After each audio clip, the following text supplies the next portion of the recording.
vamos a iniciar nuestro tema, Cualitloani Acani. Muy buenas tardes. Vamos a ver la ortopedia en México. Tenemos un símbolo muy importante en la medicina.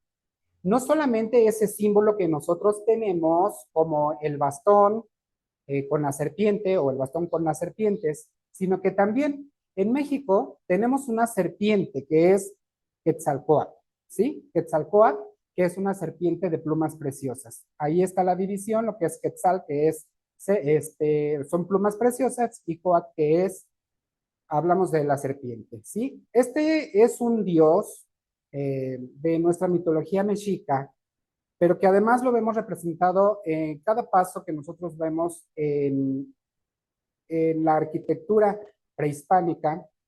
Siempre nos vamos a encontrar con este elemento, con las cabezas de Quetzalcóatl.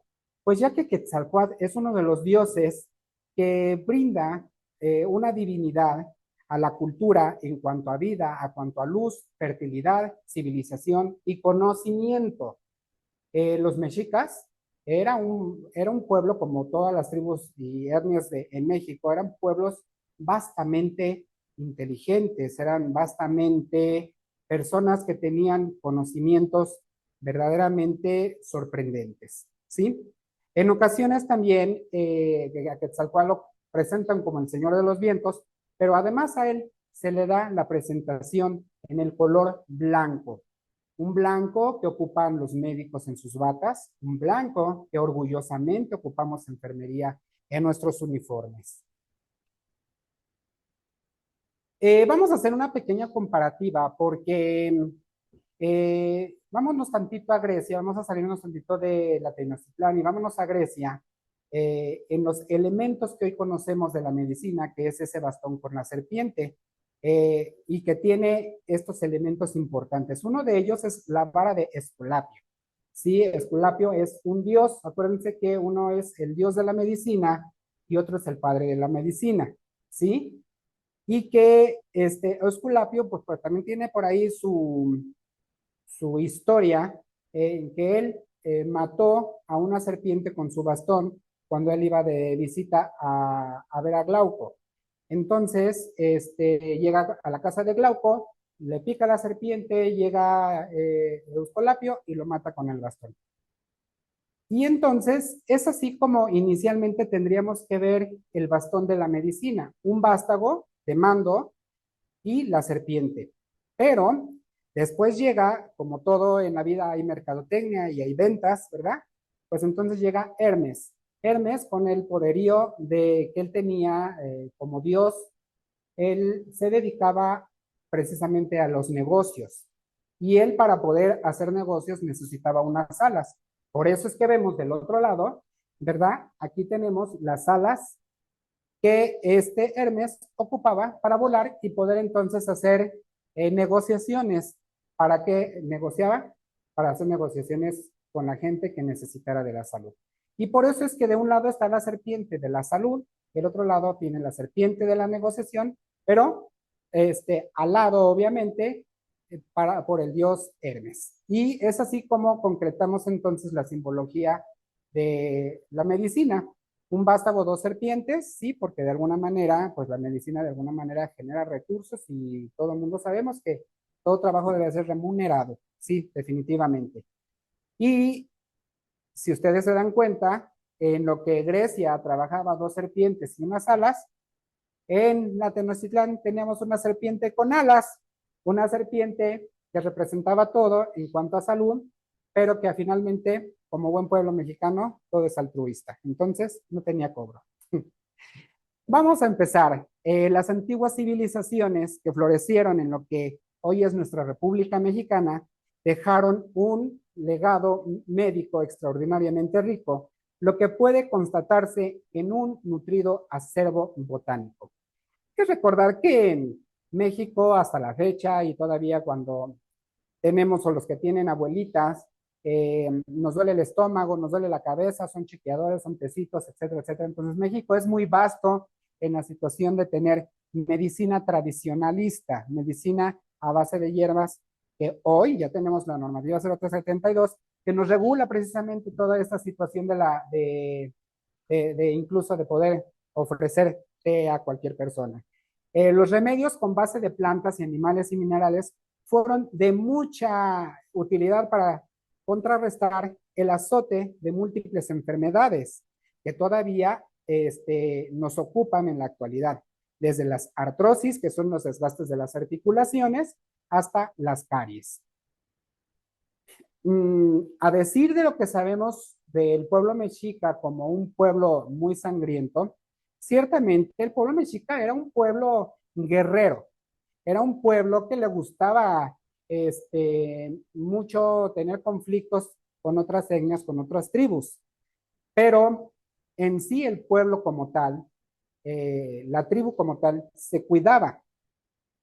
Y aunque me vayan a decir que, y cómo era la situación esta de los sacrificios y todo lo que ellos hacían, era solamente y solo por situación religiosa y que fuera muy necesario. Y créanme que hay escritos en donde dicen que los mexicas no sacrificaban a nadie si no iba previamente dopado.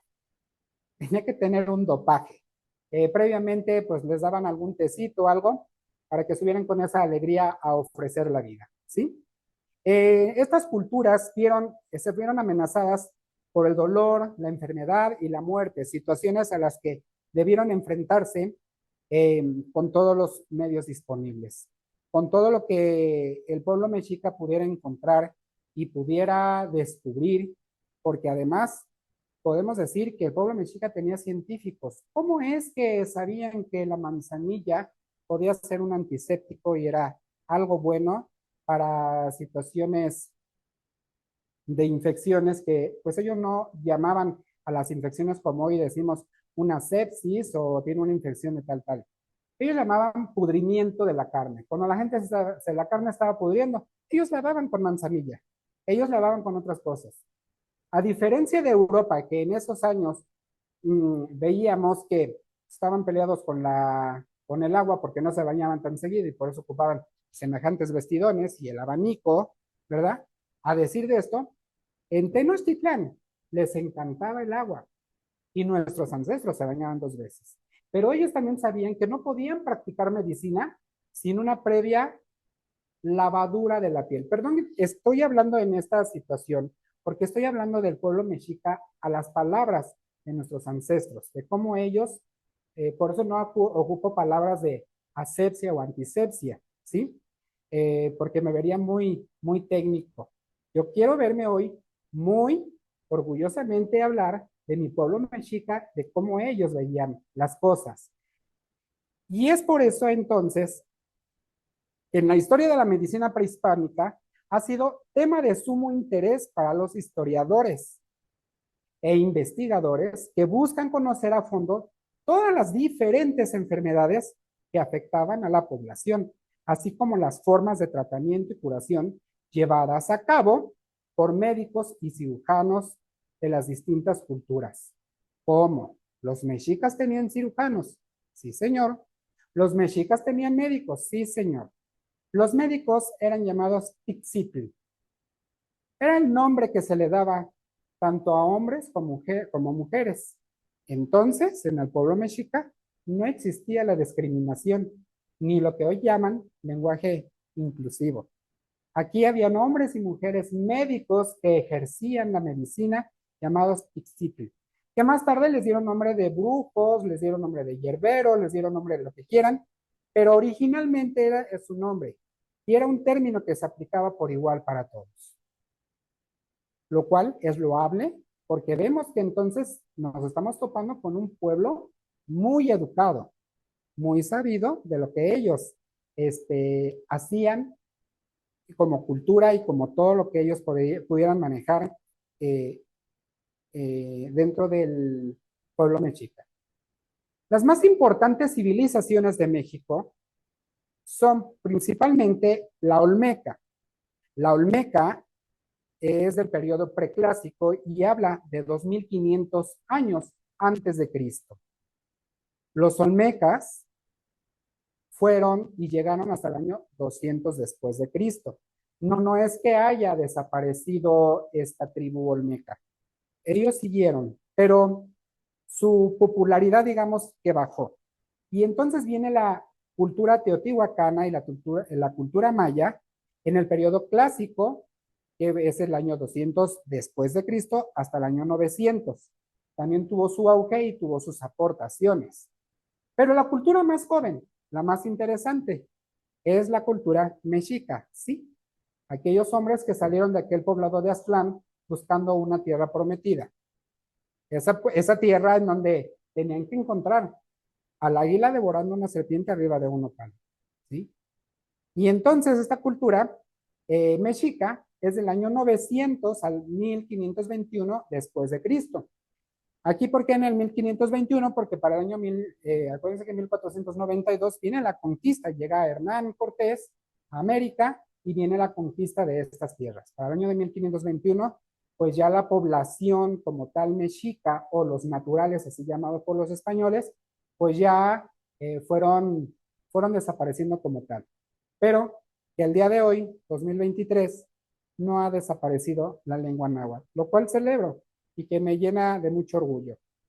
Entonces, esta última cultura nos llena y nos enriquece de mucha información en la medicina. La cultura mexica tiene una gran importancia porque es ahí a donde se han encontrado las evidencias más claras y más abundantes sobre los procedimientos médicos aplicados para cambiar diversas enfermedades.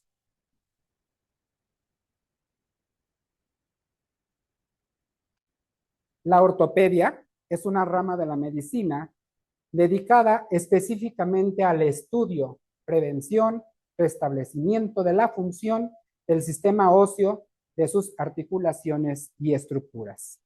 ¿Sí? La ortopedia. Muchas veces, aquí vamos a ver la diferencia ortopedia-trauma, porque muchas veces cuando oímos ortopedia, luego relacionamos huesos rotos. No va por ahí la ortopedia. La ortopedia va por la parte educativa. Cuando ya vamos por huesos rotos, entonces ya hablamos de traumas, ¿sí?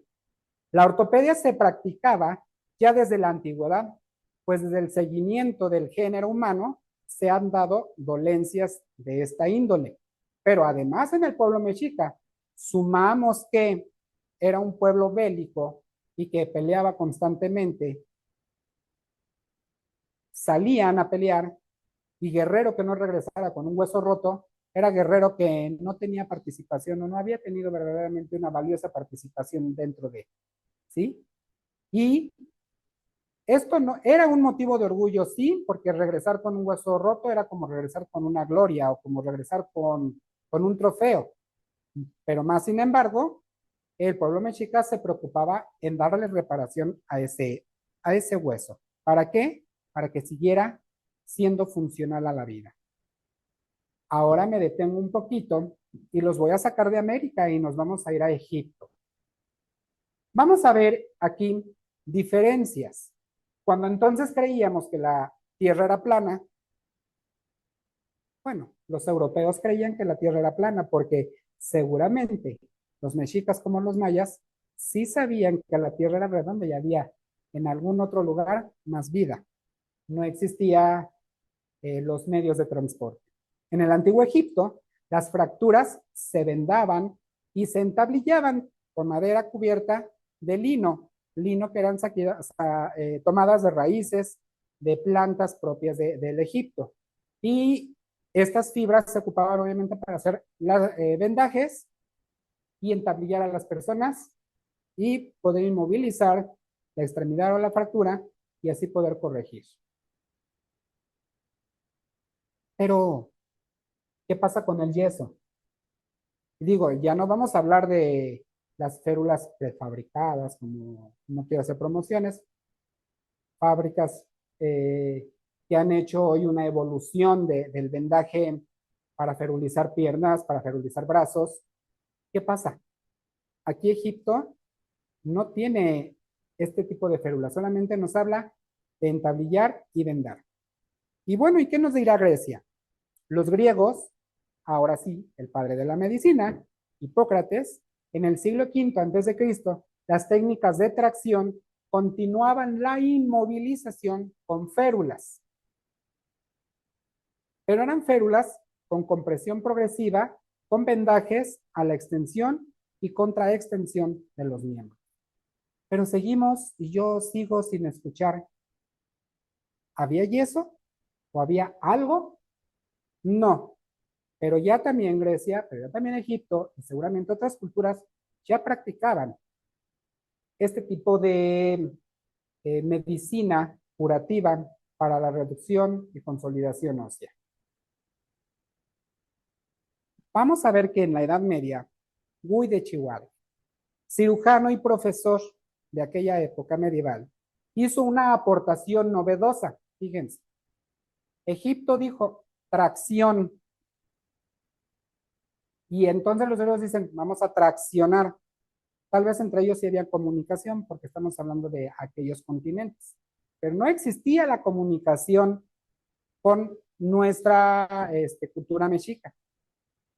Digo todo eso porque si yo quiero resaltar y que quede bien entendido lo que los mexicas y lo que nuestra cultura ha hecho y ha aportado para el mundo.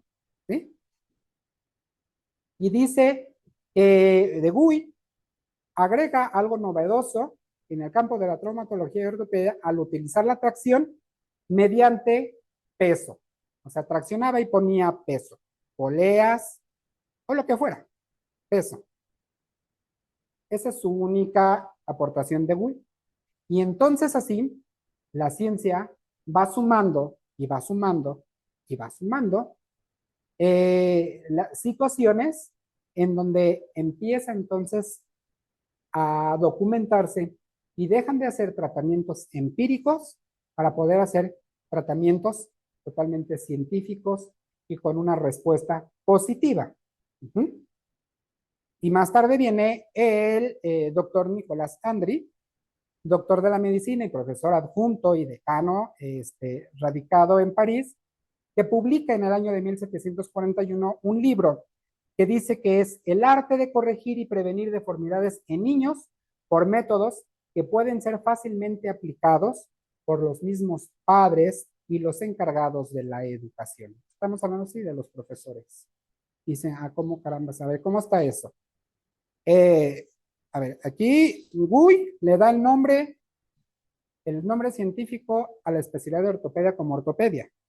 Sí, pero Nicolás Andri, al tener ya ese nombre específico, dice sí, pero la ortopedia debe de ser preventiva. La ortopedia no es curativa. La ortopedia es educativa. ¿De qué estamos hablando? ¿Por qué dice que de los padres y de los niños? Porque hubo un tiempo, una época de oro, en donde a los niños se les decía, si vas a cargar esta mesa o vas a cargar esta caja, te tienes que agachar completamente para poder hacer el peso y no te lastimes la columna. Si vas a cruzar la pierna, como la jefa Blanquita, no era cruzarla como todos lo hacemos, así. Era estirar un pie, subir el otro pie sobre la pierna y recoger, para evitar dislocaciones o esguinces en la cadera. Y todo tenía un modo y un porqué, por eso era educativo. Entonces era, finalmente, la ortopedia educativa desde el nacimiento, para evitar deformidades óseas en los pequeños. Vamos tantito a la etimología para acabar de comprender esto, que la palabra de ortopedia viene del francés ortopedie y que en latín equivale a ortopedia. Esta forma viene de dos voces griegas, ortos, que es recto, derecho, libre de deformidades, ¿sí? Paidos, niños, niñas. Entonces, libre de deformidades para los niños, ¿sí? Ortopedia, libre de deformidades para los niños, pero también paidea, que es entrenamiento y capacitación en el contexto educativo corporal de los niños. Todo esto encierra la palabra ortopedia como tal, ¿sí? Así que textualmente significa entrenar y educar corporalmente a los chihuatzitli, perdón, a los niños. ¿Para qué? estén libres de deformidades.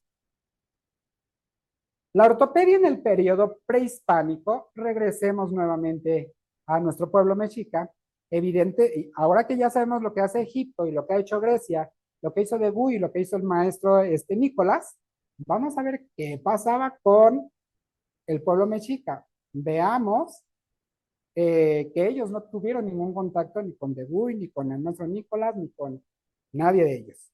Evidentemente, durante la época prehispánica, la ortopedia como especialidad médica no existía y las enfermedades del sistema muscular y esquelético, al par de otras afecciones, destacaban en fundamentos mágicos religiosos, lo que determinaba una terapéutica de esa naturaleza para seguir ellos finalmente buscando el hilo de cómo mejorar la medicina en el pueblo mexica. No obstante, ello no excluía el desarrollo de numerosas prácticas empíricas, que vuelvo a lo mismo, que cuando en Europa ya se estaba documentando todo esto, para ellos era empírico, pero que más sin embargo, sí, los mexicas sumaron, el pueblo mexica suma toda esta situación de investigaciones que hicieron para que hoy exista la ciencia como existe, la especialidad como existe, y que es muy loable y de mucho orgullo saber de dónde proviene todo esto. Entre los que destaca es la inmovilización. Ellos practicaban la inmovilización en el uso de férulas, en las fracturas y la punción de abscesos. Fíjense, ellos ocupaban férulas en las fracturas y punción de abscesos. Férulas. Muy interesante. ¿Cómo hacían sus férulas? ¿Recordamos quiénes son los tictitl? Los médicos. Ay, se nos olvidó la palabra tictitl. Bueno, los tictitl en sus hogares, los que se dedicaban a la medicina, tenían recipientes con arcilla o con ceniza de volcán. Y ellos también de fibras provenientes de magueyes, sacaban la manta, sacaban esos ayates tan burdos, pero que finalmente los hacían tan delgados como pudieran ellos utilizarlos y hacían sus vendajes. Mojaban esos vendajes, empanizaban con la arcilla o empanizaban con la ceniza del volcán y hacían sus reducciones óseas y ponían sus vendajes para corregir la fractura. Ah, caramba, ahora sí ya sé de dónde viene el yeso. Claro, todo es perfectible en este mundo. El ponente tiene que perfeccionar sus ponencias en lo futuro para que no se me aburra ninguno de ustedes. Y así todos tenemos que ser perfectibles, ¿sí? Entonces, la punción de abscesos decía mediante lancetas de piedra. Acuérdense que la piedra, por elección para la fabricación de ellos, hacer cortes, era la obsidiana. Entonces hacían punzones de obsidiana y con eso ellos puncionaban los abscesos que se llegaban a encontrar. O con la punta de las plumas de las águilas, esto porque la gallina llegó de Europa, no es propia mexicana. Pero sí teníamos el águila real, teníamos un águila real que se encontró ahí en un nopal devorando una serpiente, ¿verdad? Entonces, las plumas de las águilas eran fuertes del tallo y con eso hacían sus funciones. Pero cabe señalar que los autores dicen que ellos, antes de realizar cualquier procedimiento, aún fuera una reducción, usaban el shishi, que era una raíz espumosa para lavar la región y poder entonces entrar en el tema de proceder con el paciente, por así llamarlo, ¿sí? Incluso en México o en la Tenochtitlán se realizan los primeros enclavados centromedulares. Cuando yo llego a ser enfermero hace algunos días atrás, yo llego a instrumentar, a conocer el sistema de enclavado centromedular universal, que era fresar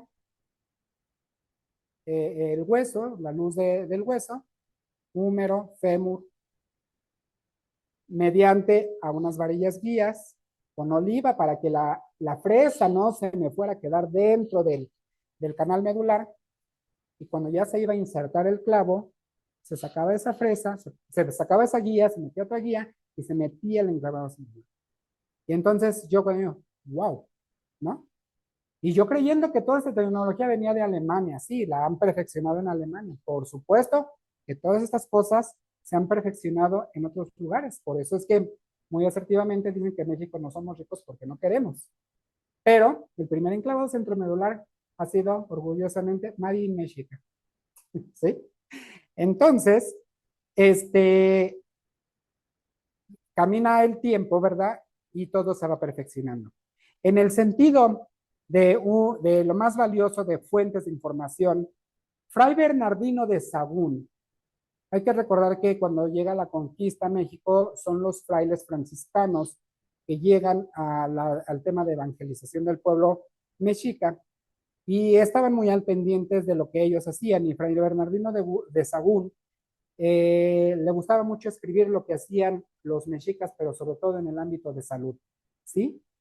Eh, él tiene un acopio de datos impresionante, que yo les juro que además, para leer sus escritos, que están hechos de una forma tan romántica, con una letra tan rebuscada, no letra de médico, una letra muy verdaderamente rebuscada, este, cuesta trabajo poder llevar la transcripción de los documentos y que más adelante vamos a mostrar un documento. Pero él se preocupó de escribir tantas cosas que hacían los mexicas para aliviar el dolor del pueblo. Es por este hombre que sabemos que los enclavados centromedulares son de este pueblo. Las fracturas eran lesiones, lo más lesiones comunes que sufrían el cuerpo por los combates que tenían con otras tribus. Ahora sí, aquí tenemos el escrito de Fray Bernardino de Sahagún.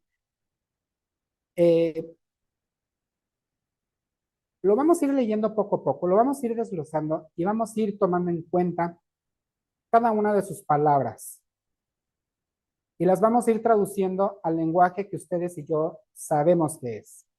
Las quebraduras, fracturas, del hueso del espinazo, es decir, de la columna vertebral, y de las costillas o de los pies o de otro cualquier hueso del cuerpo, se curarán tirándose y poniéndose en su lugar.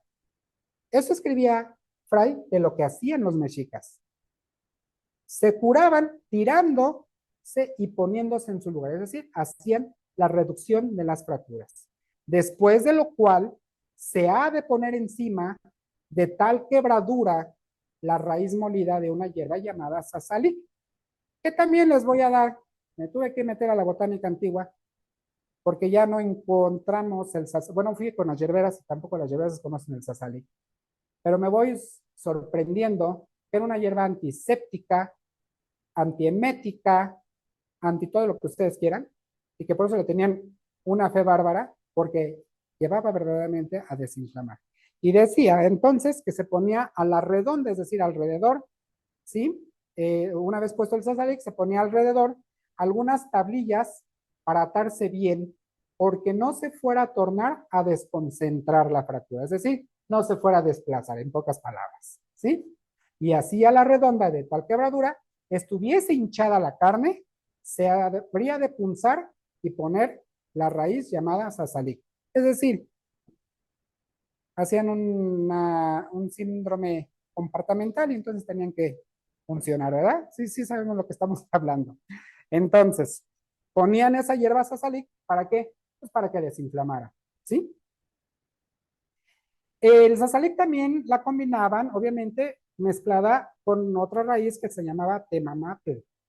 Y con agua de esa raíz se podía lavar el cuerpo. Ahí tenemos que hacían la asepsia. Y también la podían dar a beber en vino. Sí, para ese entonces el vino ya existía en nuestras tierras. El vino llegó de Europa. Nosotros no teníamos viñedos.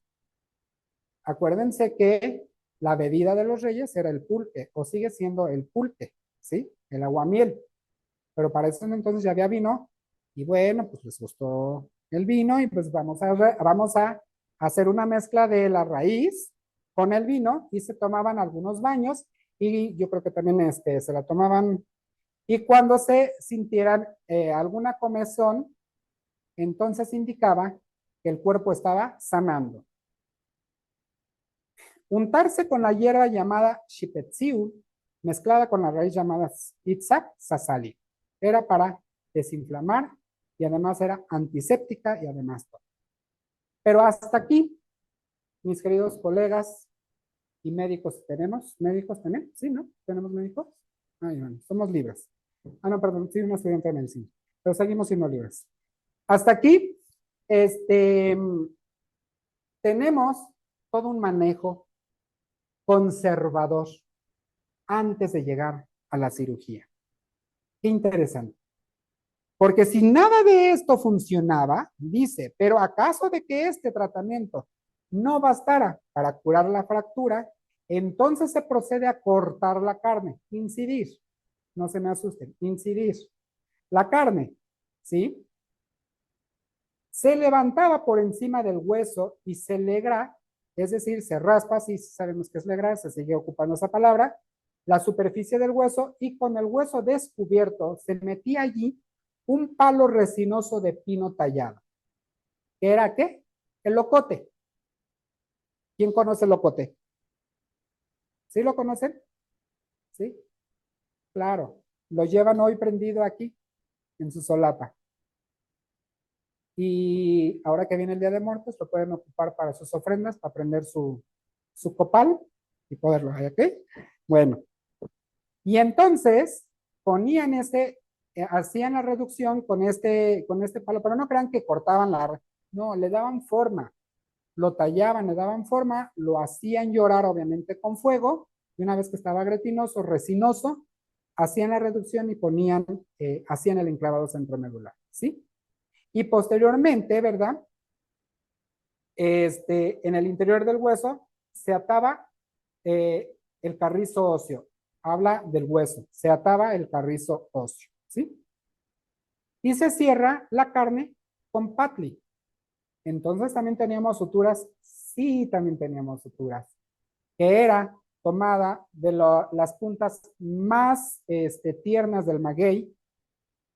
No tenemos campos, pero cuando tengan la oportunidad al campo y van a un maguey, busquen una punta muy tierna, una rama muy tierna, jalen la punta hacia abajo y se va a desprender unos hilares de la misma penca, y eso es lo que ellos ocupaban para suturar la carne. Y ahí entonces terminaba el tratamiento quirúrgico.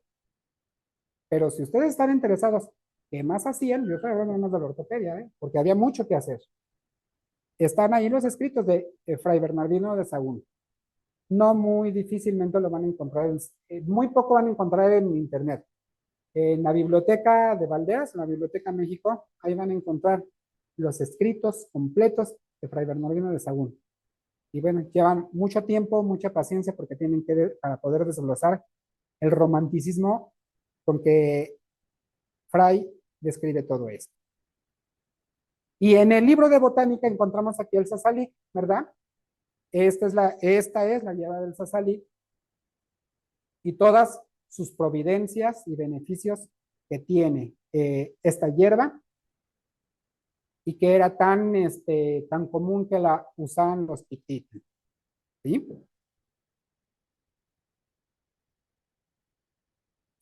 Les presento a Fray Bernardino de Sahagún, que seguramente está escribiendo lo que hoy estamos leyendo de él, y llegamos a esta conclusión.